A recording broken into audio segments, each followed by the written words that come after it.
حضرت فاطمہ بنت اسد اندر داخل ہو کر ہماری نظروں سے غائب ہو گئی اور دیوار پھر سے آپس میں مل گئی کہ رکن یمانی پر دو فرشتے ہیں جو وہاں سے گزرنے والے کی دعا پر آمین کہتے ہیں۔ یمانی کی زیارت کی تو بالکل اسی طرح دیوار وہاں سے ٹوٹی ہوئی ہے۔ رکن یمانی اور حجر اسود دونوں جنت کے دروازے ہیں۔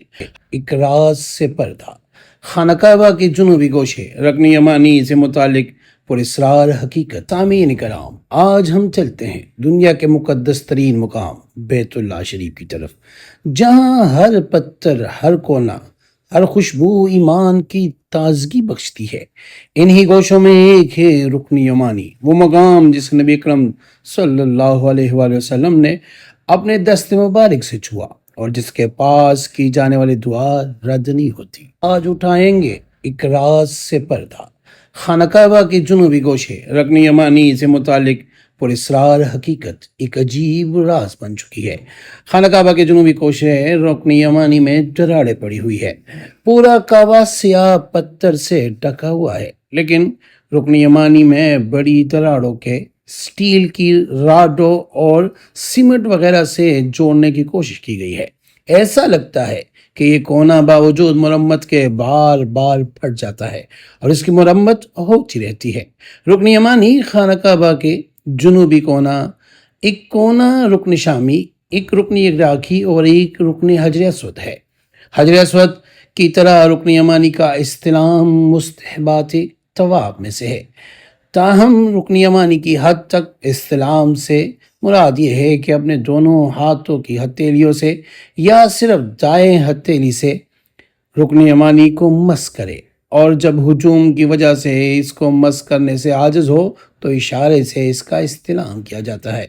جب 1996 میں خانہ کعبہ کی جب آخری بار جدید مشینری اور آلات سے تعمیر ہوئی تو اس کی تعمیر میں اچھا پتھر اور اعلیٰ مٹیریل استعمال ہوا، لیکن خانہ کعبہ کے جنوبی کونے کے دیوار جسے رکن یمانی کہا جاتا ہے میں ایک خاصا بڑا کریک ہے۔ ایسا لگتا ہے کہ جسے یہ کونا ٹوٹ گیا ہے اور اس کی مرمت کی گئی ہے۔ اس کی مرمت میں دیوار کے مٹیریل سے ہٹ کر دیگر مٹیریل استعمال کیا گیا ہے اور اسے سٹیل کی بڑی بڑی کیلوں سے جوڑنے کی کوشش کی گئی ہے۔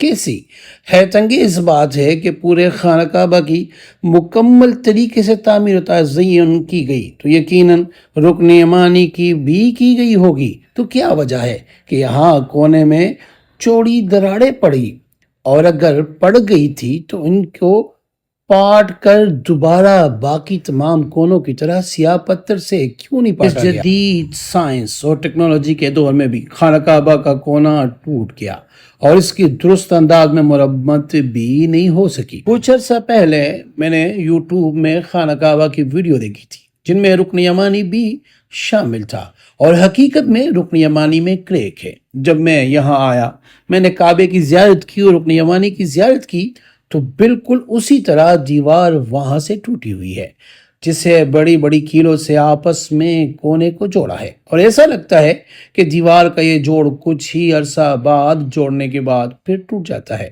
جس کی پھر مرمت کر دی جاتی ہے۔ السلام علیکم ورحمۃ اللہ وبرکاتہ، میں ہوں آپ کا اپنا سید اخلاق حسین شاہ اور آپ دیکھ رہے ہیں روحانی ہیلنگ اکیڈمی۔ اگر ابھی تک آپ نے ہمارے چینل کو سبسکرائب نہیں کیا تو برائے مہربانی ہمارے چینل کو سبسکرائب کرو، بیل آئیکن کو کلک کریں تاکہ ہماری ہر نئی آنے والی ویڈیو کا نوٹیفیکیشن آپ کو بر وقت مل سکے۔ رکن یمانی کی مرمت کا کام ایک عرصہ سے جاری ہے اور اب بھی ہوتا رہتا ہے۔ خدا کے گھر کے اس کونے میں آخر کیا ایسی بات پوشیدہ ہے کہ لاکھ بار چھپانے سے بھی نہیں چھپتی؟ میں نے تاریخ کا مطالعہ جاری رکھا تو پتہ چلا کہ رکن یمانی سے متعلق تواریخ میں اور بھی بہت سی باتیں درج ہے۔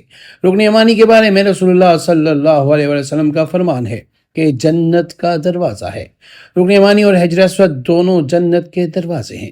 حضرت عبداللہ بن عمر رضی اللہ تعالیٰ عنہ فرماتے ہیں کہ رکن یمانی پر دو فرشتے ہیں جو وہاں سے گزرنے والے کی دعا پر آمین کہتے ہیں۔ حالانکہ بظاہر خانہ کعبہ کو اس کونے پر کسی بھی دور میں کوئی دروازہ نہیں رہا۔ رسول پاک صلی اللہ علیہ وسلم کے قول کے مطابق اگر رکن یمانی جنت کا دروازہ ہے تو پھر یہ بات ٹھیک ہے کہ دروازے کو کون بند کر سکتا ہے؟ رکن یمانی کی جب بھی بند یعنی مرمت کی گئی تو اس میں کریک آ جاتا ہے۔ رکن یمانی سے متعلق ایک اور اہم واقعہ ہجرت نبوی سے 23 برس قبل کا ہے۔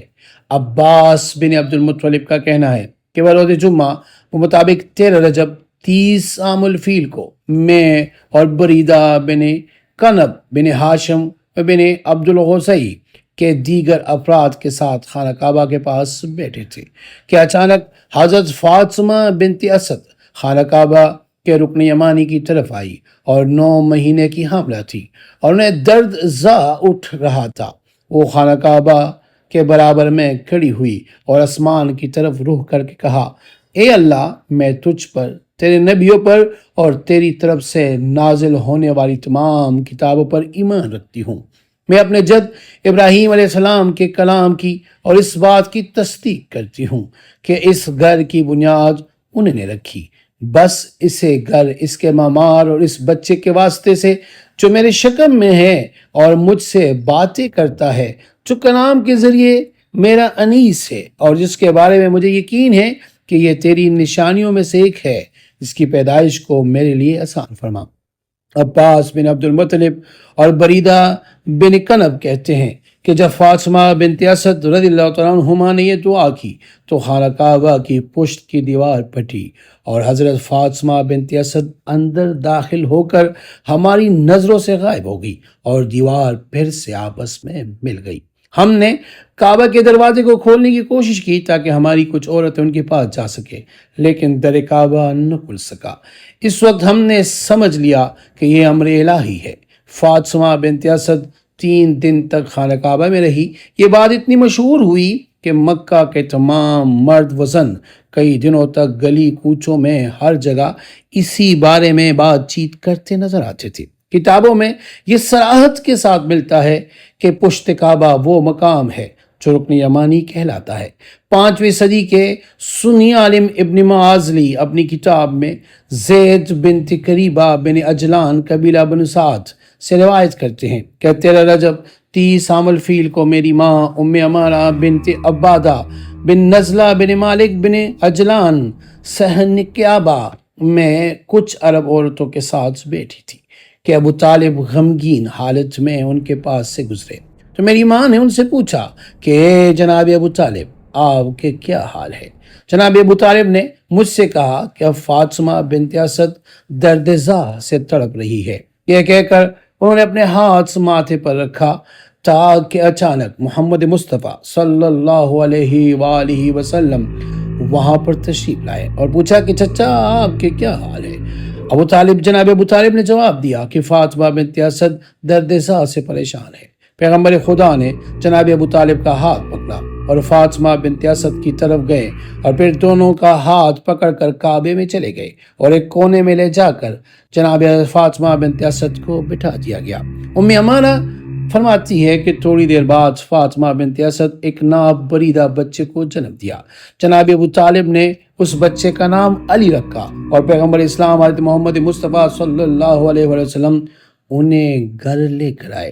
تواریخ میں صراحت کے ساتھ یہ درج ہے کہ کعبہ کی یہ جائے پیدائش رکن یمانی کا اندرونی حصہ تھا کہ جہاں رسول خدا صلی اللہ علیہ وآلہ وسلم نے جناب فاطمہ بنت اسد کو لے جا کر بٹھایا تھا۔ شاہ ولی اللہ محدث دہلوی نے اپنی کتاب ازال الخفائی، حافظ گنجی شافی اپنی کتاب کفائل طالب، علامہ امینی اپنی کتاب الغدیر، ابن معازلی نے اپنی کتاب مناقب اور ابن سبا حاکم نشاپوری، حافظ گنجی شافی، علامہ ابن سبا مالکی، احمد بن عبد الرحمن دہلوی، علامہ ابن جوزی جنفی، ابن معازلی شافی، علامہ سکتواری بسنوئی، علامہ محمد امین انصاری حنفی لکھنوی، صفی الدین حضرمی شامی، حافظ شمس الدین ذہبی، علوسی بغدادی، عبدالحق بن سیف الدین دہلوی اپنی کتاب مدارج النبوہ، موفق ابن احمد